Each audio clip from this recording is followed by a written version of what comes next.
queria falar do Hulk, ô Ale. Como é que você analisa o momento individual do super-herói do Galo? Ele não tá bem. Evidentemente que ele tá muito distante do Hulk, que tem muitas vezes carregado o Atlético nas costas, né? Eu tenho muita dificuldade de entender uma parte da torcida que não reconhece isso e mais. O Hulk não tá jogando bem. Hoje, inclusive no início da jornada esportiva, eu já tinha avisado que não era hoje que o Hulk ia jogar, né? Porque ele não conseguiu receber bola. Ele até meteu uma bola na falta, não sei se você lembra, na falta na intermediária ali ofensiva, que ele mete a bola pro Biel e o Biel, acho que caiu, né? Escorregou, enfim. Ele não ia jogar, porque ele não é alimentado. Ele ficou ali como a maioria do time do Atlético marcando, mas quem que vai jogar a bola para ele? É o Caio Paulista? É o Biel? É o Igor Gomes? É o Saravia que vai jogar a bola para ele? Ou é o Fausto Vera? Ele não vai receber a bola. Não é com esse nível de companheiros que ele vai melhorar. Na medida em que eu acho que o Arana é uma boa comparação. O Arana também não estava jogando bem. E aí o Sampaoli deu ao Arana oportunidade, condição de se recuperar fisicamente. E aí quando ele volta, o Arana, ele volta no time titular. E o Arana, que é muito melhor do que o Caio Paulista. O Arana mal, ele é muito melhor que o Caio Paulista. Mas muito melhor, não tem... Estamos falando de outro nível de jogador. Naturalmente, jogando com o time titular, jogando com os atletas mais qualificados, ele vai evoluir. Ou alguém discute, nesse momento, o Arana estava sendo criticado no mesmo nível que o Hulk. Alguém discute a titularidade do Arana nesse momento? Ninguém discute. Aí o Hulk não está bem. Ok. E eu já falei que é justo repensar, por exemplo, o Hulk pro ano que vem. Acho até que, do jeito que a torcida, uma parte pequena da torcida tem se comportado, ou uma parte da imprensa que quer ganhar like tem se comportado, nem o Hulk vai querer ficar, sincero, honestamente. E acho justo que você pense num outro caminho pro Hulk, né? Ou que ele pense num outro caminho para a carreira dele. Acho muito justo. Nesse momento, eu pergunto para esse torcedor ou para esse torcedor com microfone mais empolgado, mais agressivo e que tá buscando like, que é só falar mal do Hulk. Quem tá jogando mais futebol que o Hulk? É o Biel? É o Rony, que a gente viu na Arena MRV jogar 3 bolas na arquibancada sozinho no contra-ataque? Quem tá jogando? Quem que vai melhorar o time do Atlético com o Hulk saindo? Eu tô admitindo que o Hulk saia do time. Tô admitindo, porque ele não tá bem.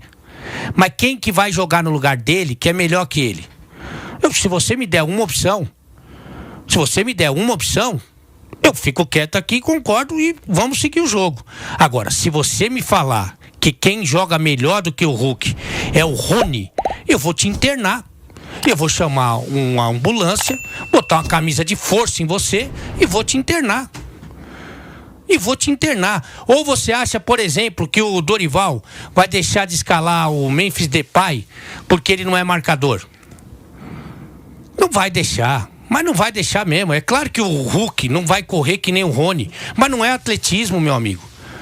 O Hulk vai dar a colaboração dele, como no jogo contra o Fluminense, inclusive, foi a pior partida do Atlético no ano, se não for em alguns anos, lá no Maracanã. O Hulk foi marcar, o cara que foi fazer o gol lá. Foi o Hulk que foi marcar. Então, assim, o Hulk tem as limitações dele físicas no momento defensivo, não é um marcador e não tem que ser. Porque se você tiver um atacante que marca melhor que ataca, então você vai ter muitos problemas com a sua equipe. Mas eu acho que dá para você fazer com todo mundo marcando e o Hulk marcando menos. Agora, se você me disser que o Rony é melhor que o Hulk, aí eu encerro a discussão, porque aí é caso de psiquiatra, de psicanalista, aí é caso de camisa de força, não é mais discussão de futebol, Pedrão. Aí, como diria o outro, chama o SAMU, viu? Porque é muito fácil, fala, tira o Hulk, tira o Arana, tira esse, tira aquele, e aí, põe quem? Quem que você vai pôr? Vai tirar o Arana para colocar o Caio Paulista?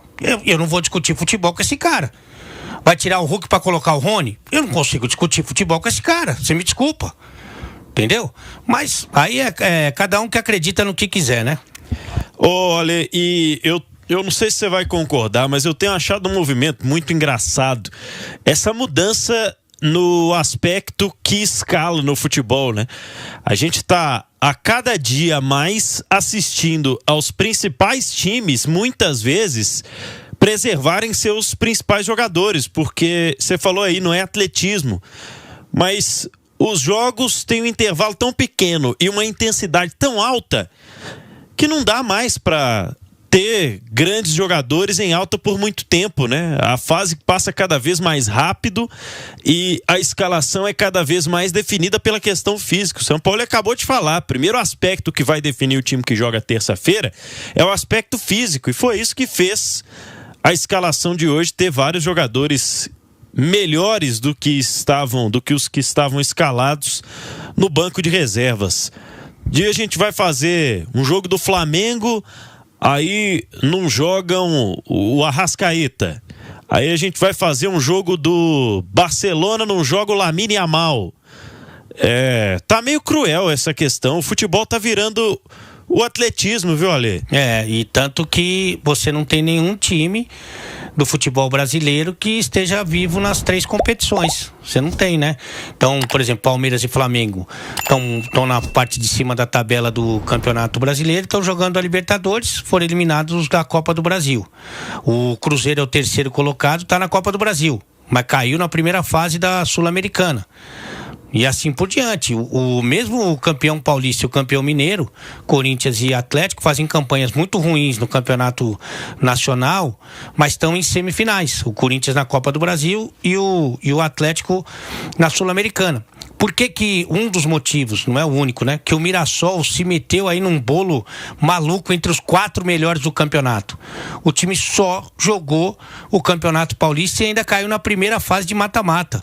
Não jogou Copa do Brasil, não jogou nenhuma competição sul-americana, então tá sempre inteiro. Pra você ver como o aspecto físico é preponderante.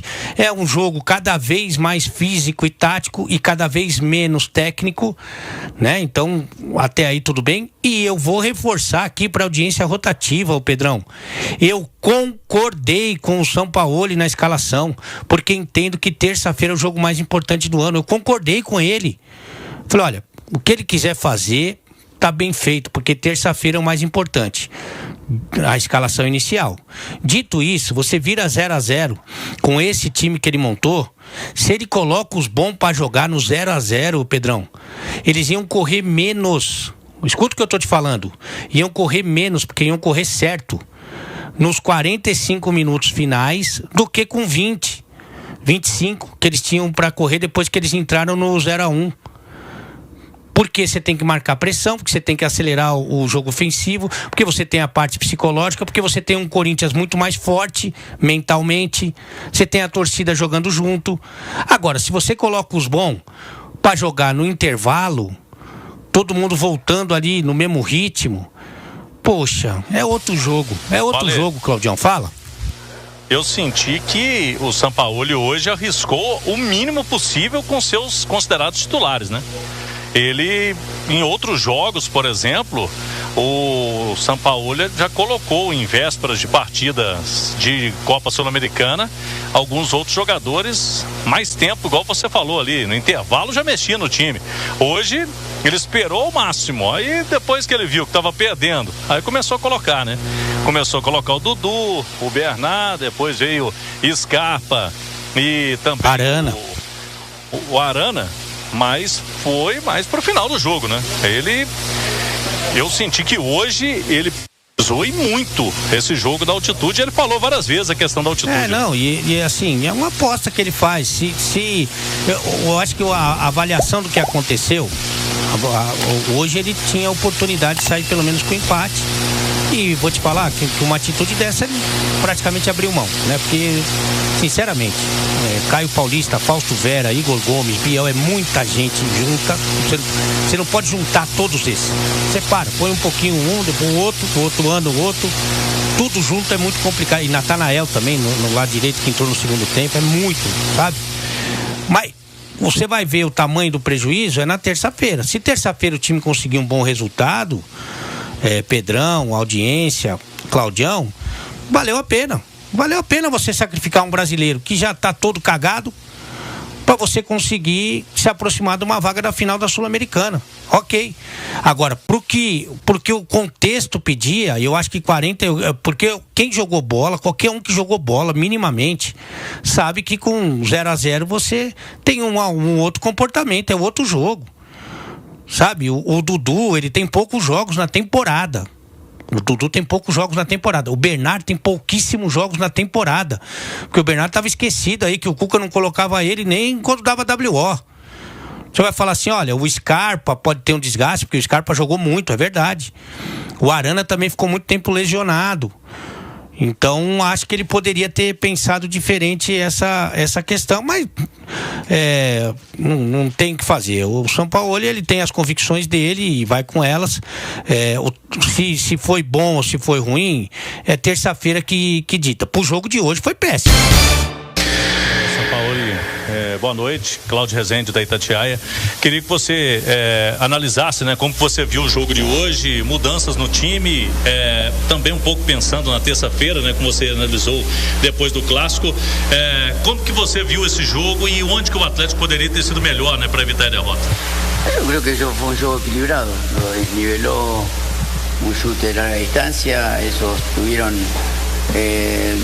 un poco más de dominio en el primer tiempo, nosotros tuvimos posibilidades de hacer el gol antes que ellos en una pelota detenida y yo creo que fue un juego equilibrado. La formación que yo elegí para este juego tiene que ver con la gran cantidad de partidos que he seguido. Tenemos un viaje a Ecuador a la altura, o sea que había que equilibrar minutos porque indudablemente no llegar a la altura con 3 partidos seguidos era muy complicado a la hora de competir en una semifinal, así que más allá de eso creo que el equipo estructuralmente estuvo bien plantado, equilibrado el juego, lamentablemente ellos tuvieron más pegada que nosotros.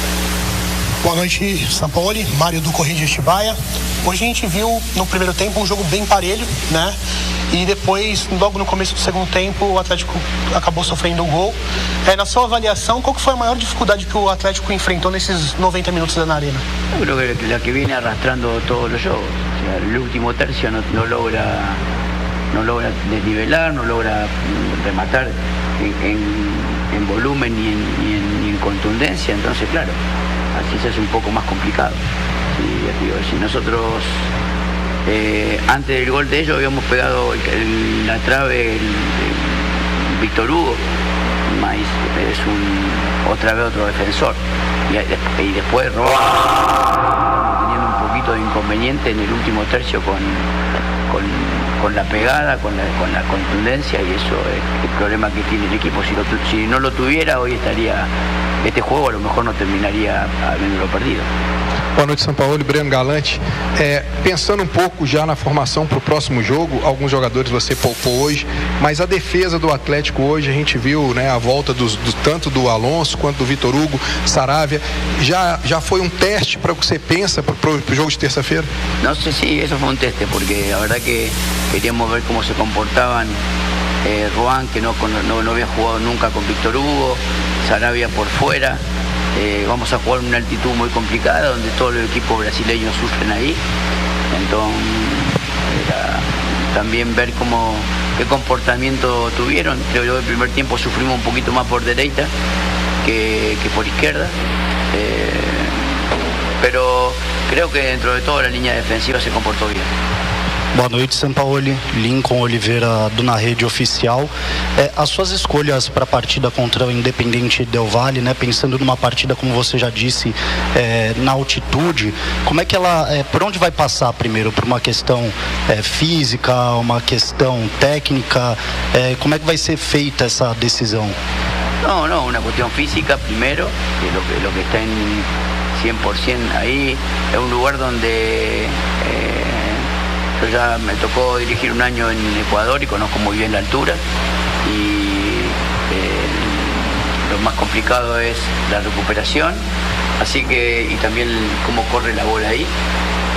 Así que bueno, tendremos que preparar un equipo que tenga el 100%, porque indudablemente es un lugar, como ya comenté anteriormente, cada equipo brasileño que fue ahí le fue muy mal. Boa noite, São Paulo. Vinícius, da Rede Jornal da Rádio Exclusiva. Hoje foi um jogo muito faltoso, né? Teve muitas faltas, muito truncado. E logo no intervalo você sacou o Saravia e colocou o Natanael. Essa opção é uma opção técnica ou foi por conta do amarelo que o Saravia tinha tomado? Por las dos. Porque vimos que Renzo venía de una inactividad, jugó un partido, un clásico de 90 minutos y estaba sintiendo un poco la posición, entonces fue técnica y también para ver si ese desgaste que tuvo el clásico me da una opción para el partido que viene. Boa noite, São Paulo. Cauê Almeida, do Dimensão Esportiva. São Paulo, durante a semana a gente vem percebendo que o Atlético Mineiro, principalmente na partida de hoje, pecou um pouco nas finalizações, teve ótimas oportunidades, como foi com o Vitor Hugo, com o Hulk. Você acha que, visando a partida contra o Independiente Del Valle, mesmo que sejam em condições adversas, visando que o Galo já vai para Guayaquil amanhã, tem uma partida muito importante na terça-feira e ainda tem que fazer os esforços no Brasileirão para se afastar um pouco da zona de rebaixamento. Você acha que o setor ofensivo tem que ser melhorado? Você acha que você pretende conciliar mais os treinos de bola parada, treinos de finalização, visando esses duelos importantes que o Atlético Mineiro vai ter agora para frente até o final da temporada? Ojalá, no, yo creo que todo lo que sea de mitad para frente tiene que ver con conexiones y con capacidad individual. Yo creo que pasa por ahí. Cuando tengamos la posibilidad de mejorar en ese aspecto, seguramente tendremos mejores resultados e finalização. São Paulo, boa noite, Thiago do canal Pica Galo. Qual é o impacto do título do Galo de Sub-17 no seu trabalho, especialmente no que tange as opções ofensivas? Obrigado. No, mucha felicidad por el título, pero bueno, son chicos que todavía nosotros no pudimos ver mucho porque estaban muy pendientes de las finales, así que a partir de nuestra vuelta a Ecuador ya estarán trabajando con nosotros como grupo de sparring.